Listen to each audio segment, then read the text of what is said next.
राम राम जी सभी को, जय माता दी। कैसे हो आप सब? उम्मीद करती हूँ अच्छे होंगे। स्वागत है आप सबका आपके यूट्यूब चैनल साक्षी विवेक गहलोत में। तो दोपहर के बज चुके हैं 2:30। अब डुग्गू की बस आने वाली है थोड़ी देर में। डुग्गू स्कूल से आने वाला है। ये देखो कितनी धूप हो रही है। और मैंने विवेक जी का सारा काम निपटा दिया था। विवेक जी को बहुत ज़्यादा दिक्कत चल रही है। मैंने एक वीडियो में बताया भी, उनको सर का पानी कुछ ज़्यादा बढ़ता जा रहा है। तो कल उन्हें हॉस्पिटल लेके जाएंगे, क्योंकि वो ना तो कुछ खा रहे हैं अच्छे से और ना ही ठीक से बैठ पा रहे हैं। तो उनका जो ये सर है, इसमें हड्डी डली हुई नहीं है, ये पानी है। पहले ऑपरेशन हुआ था इनका सर का। पानी को रोकने के लिए एक पाइप डाला था यहाँ से पेट के द्वारा, तो उससे भी पानी कंट्रोल नहीं हो पा रहा है, पूरा पानी नहीं निकल रहा है। तो इसकी वजह से विवेक जी को बहुत ज़्यादा परेशानी है। और मैंने कल वीडियो में आपको दिखाया था कि भूस ढोया जा रहा है हमारा, तो आप सब देख सकते हो ये हमारा भूस सारा अंदर आ गया है ढो के। और अभी तो बहुत सारे काम है किसानी के, क्योंकि इस टाइम किसानी का बहुत ज़्यादा काम मतलब फैलता है। तो पापा भी बहुत ज़्यादा बिजी चल रहे हैं। और मैंने बोला है उनसे कि कल लेके जाएंगे विवेक जी को, ज़रूर काम हो या ना हो, लेकिन विवेक जी कल ज़रूर जाएंगे, मैंने बोल दिया है।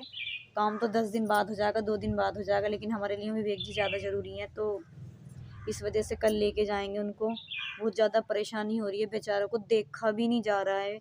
और ये देखो कितनी धूप हो रही है। और डुग्गू के दादा पहले ही पहुँच गए हैं टाइम से डुग्गू को लेने के लिए। बस आती है, दिखाती हूँ। देखो वो बैठे सामने, अगर दिख जाएंगे तो धूप में, वहाँ पे सामने बैठे हैं।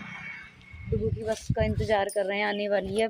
और आकर कितनी शरारत करेगा, बहुत ज़्यादा शरारत करता है। और सबसे पहले अपने पापा के पैर छू के नमस्ते करता है। किसी को भी नमस्ते नहीं करता है हम लोगों में से, और पापा के पैर छू के नमस्ते करेगा। और हमें तो तब नमस्ते करेगा जब हम बोलेंगे भाई डुग्गू नमस्ते, तब नमस्ते करेगा।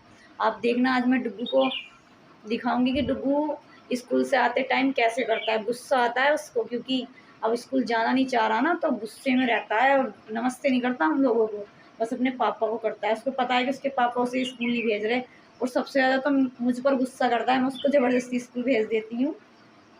तो देखना, मैं पहले आपको विवेक जी को दिखाती हूँ कि देखो इस तरीके से बिल्कुल शांत पड़े हैं। सच में ऐसी किस्मत भगवान किसी की ना बनाए जैसी इनकी बना दी है। और बहुत सारे कमेंट आते हैं कि अपने पति का नाम लेती हो, तो वो सब अपनी जगह सही है, क्योंकि उनको पता है कि नाम नहीं लेते, और मुझे भी पता है। लेकिन हम दोनों साथ पढ़े हुए थे, तो मुझे वही आदत थी विवेक जी को नाम लेने की।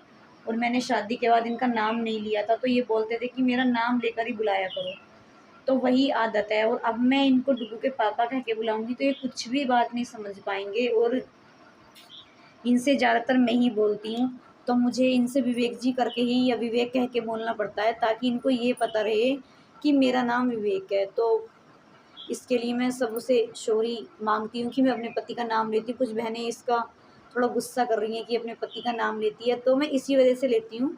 डॉक्टर ने बोला है कि पिछली बातों को याद दिलाओ इसे, तो इस वजह से मैं इनका नाम लेती हूँ, और बस ठीक हो जाए। बाकी देखो, नाम लेने से कुछ होता होगा ये मैं नहीं कह सकती, क्योंकि मुझे तो इतनी नॉलेज नहीं है। लेकिन ये है कि जो किस्मत में होता है ना, इसमें लिखा हुआ वो तो पार होता है, नाम लो या ना लो। लेकिन जो किस्मत का लिखा है ना, मुझे इस बात का भी नहीं पता। लेकिन हमारे बड़े बुजुर्ग कहते हैं, जो जब मैं मेरे रिश्तेदार मुझसे मिलने आते हैं तो मैं उनको देख के रोने लगती हूँ। और मैं यही कहती हूँ कि मेरा मेरा क्या होगा कि विवेक जी ऐसे हैं। तो सब क्या कहते हैं, मुझसे एक ही जवाब देते हैं कि बेटा इसमें जो लिखा है ना किस्मत में, इसका लिखा कोई नहीं मिटा सकता, इसका लिखा तो ऊपर वाला ही मिटाएगा। और जो तेरे भाग्य में है वो तुझे मिलेगा। तू सेवा कर रही है सच्चे मन से, तो भगवान तेरी जरूर सुनेगा। तो ये शब्द कहकर हमारे रिश्तेदार अपने घर चले जाते हैं और हम रोते रह जाते हैं। तो बस इतना ही ज्ञान है मुझे भी। सब ऐसे ही बोलते हैं कि किस्मत का लिखा कुछ नहीं मिटता, तो वही मैं आपको बताना चाह रही हूँ कि जो किस्मत में है वही मिलेगा, नाम लूँ या ना लूँ। लेकिन हाँ, इतना कह सकती हूँ कि आपको मुझसे ज़्यादा इस बात का पता होगा, जो आप मुझे कमेंट में बताते हो। तो मुझे अपनी बहन समझ कर, ये बेटी समझ कर ही बता रहे हो, क्योंकि आपको लग रहा होगा कि ये गलत है। तो मैं मान भी गई हूँ आपकी बात को कि हाँ गलत हो सकता है, आप मुझसे बोलते हो, लेकिन मेरी मजबूरी है इनका नाम लेना, क्योंकि इनको मैं नाम से ही बुलाऊंगी। जैसे मैं इनको पहले बुलाती थी उस तरीके से मुझे इनको बुलाना पड़ता है। और ये देखो, मैं पहले इनका सर दिखाती हूँ, कल हॉस्पिटल लेके जाएंगे इनको। देखो बेचारे कैसे लेटे हुए हैं, मुंह फैला रहता है। मुझे बहुत ख्याल आता है, पर मैं क्या करूँ, मेरे हाथ में कुछ नहीं है। मैं तो भगवान से ये कहती हूँ कि ये जो छत है ना, ये जिसके नीचे हम रह रहे हैं, हमसे इसे भी ले ले भगवान, कुछ भी ले ले, लेकिन ये ठीक हो जाए। हम सड़क पे भी रह लेंगे पन्नी को डालकर, रहते नहीं क्या इंसान, रहते हैं, वो भी तो इंसान है, वो भी तो हमारे अपने ही हैं।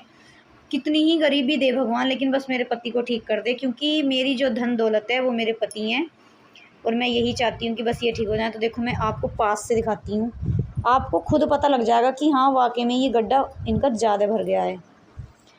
ऐसा करियो, देखना, देखो कितना ओवर हो रहा है, देखो देखो कितना ओवर हो रहा है। कहाँ पे देखो, ऑपरेशन का कट ये है, आप देख सकते हो, इसके लेवल में रहना चाहिए था इसको, और ये इतना बढ़ गया है। देखो नीचे तो दिखाती हूँ मैं, गर्दन सही से नहीं रोक रही, ये देखो कितना हो गया है ये। मम्मी यहाँ से पकड़ियो इनका, यो मुंह पकड़ना, आराम से पकड़ रही हो। देखो मैं भी दिखाऊंगी, मम्मी थोड़ा मुंह पकड़ रही है, इनका हाथ तो बचाओ तभी तो दिखाऊंगी। ये हाथ बचाओ, ये वाला ऊपर से नहीं, हाथ से, यहाँ से। हमारी मम्मी से तो पकड़ना भी नहीं आ रहा। देखो अब मैं तुम्हें दिखाती हूँ, क्योंकि आप सब भी तो हमारी तरह परेशान रहते हो। देखो कितना सर भरा है इनके ऊपर, को ये सारा गुल्ला सा निकल गया है। तो भाई इनको कल लेके जाएंगे हॉस्पिटल। तो लो भाई, डुग्गू आ गया स्कूल से। क्या? मैं कहाँ सो रही थी, मैं तो तेरे इंतजार में रहती हूँ। आज सोने को तो पूछ लिए, नमस्ते कौन करेगा? नमस्ते करो, पैर छुई के जल्दी करो, कहने से तो नमस्ते हो रही। क्या पढ़ा रहे हैं स्कूल वाले? लो भाई नमस्ते होगी। और पापा की कौन करेगा आज, भूल गया? जाओ नमस्ते करो, पापा के पैर छू के। ऐसा करते हो? पापा को तो रोज नमस्ते करते हो। वो पूछ रहे थे कि डुग्गू कहाँ गया, जल्दी आओ बेटा। क्या डुग्गू के स्कूल वाले क्या कह रहे हैं? स्कूल वाले कौन बता रहे था कि टाई बांध के मत भेजा करो? चलो नहीं भेजने के, अभी छोटा है ना तो गला थोड़ा, तभी खोल के भेजिए। आज टाई किसने खोल ली है बेटा? दीदी ने। चलो तो अपने पापा के पैर छू के नमस्ते करो, और अम्मा को नमस्ते ना कर रहे? भैया आज किसी को नमस्ते नहीं कर रहा डुग्गू, आज नहीं कर रहा, आज गुस्से में है। कैसा है, टाई खोल कर रख दी। तो भाई नमस्ते हो रही है, अब पैर छू के नमस्ते करो। आज तो पापा नमस्ते होगी, बड़ी मुश्किल नमस्ते हुई आज तो। अम्मा की कौन करेगा? अम्मा को और कर, जल्दी जल्दी कर, मर्जी का भाई। अरे स्कूल जाएगा कल? जाएगा? मना कर रहा। लंच कर लिया नहीं सारा? सारा कर लिया। किसने करवाया था? अब सारा फिनिश कर दिया, ये तो मौज आएगी आज तो। कल को क्या लेके जाएगा स्कूल? पता ना, क्यों नहीं पता? अब ड्रेस निकाल दो, टॉयलेट करिए आओ तो आप जाओ। रुक जाओ मैं बेल्ट खोलूँ। दोपहर के बज गए हैं 3। अब मैं विवेक जी को बनाती हूँ पपीते का जूस, फिर इनको पपीते का जूस दूंगी। चलते हैं अपनी किचन में।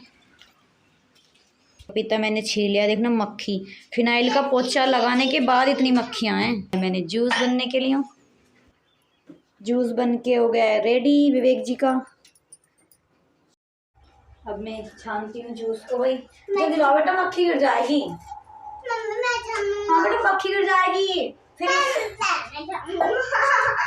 छान, जिद बहुत करता है, ऐसे पकड़ के रखो, मैं कर रही हूँ। ऊपर को पकड़ो थोड़ा ऐसे, देखो कितना जिद करता है। इसको मैं ऐसे कर दूँ चम्मच से, कटना फट, सामने से हट जाओ, सामने से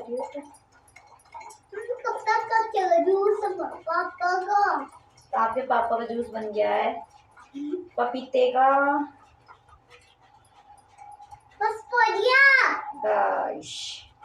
बस हो गया। कल लेके जाएंगे विवेक जी को मेरठ, तो पापा जा रहे हैं बैंक में पैसे निकालने के लिए।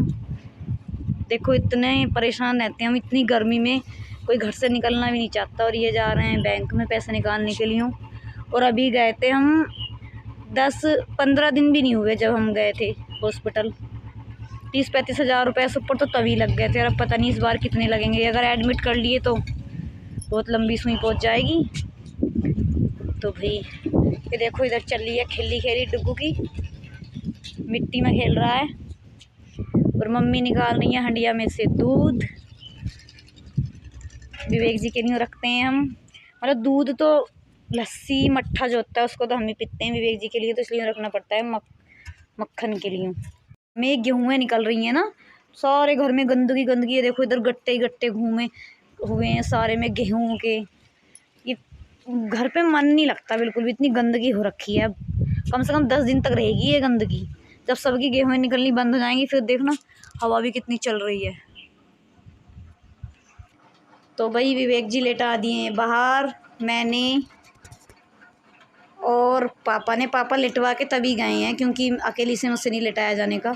अब मैं करती हूँ विवेक जी की मुंह की सफाई। सुबह से लेके 3 बार इनका मुंह साफ़ कर दिया है बेचारों को। देखना कितना गंदा हो रखा है। ये पानी जो भर रहा है ना, ये इसकी वजह से इनकी आँखों पे भी गंदगी आ रही है, आंसू ही आंसू निकल रहे हैं। तो अब मैं करती हूँ विवेक जी का मुँह साफ़। मैंने थोड़ा तौलिया को गीला कर लिया है क्योंकि बहुत सारा गंदगी हो रही है इनकी आँखों में भी। सुबह से 3 बार मुँह साफ कर दिया इनका मैंने। आंखें खोलो, आंखें खोलो भाई, कल चलेंगे हॉस्पिटल, चलेंगे कल, ठीक है।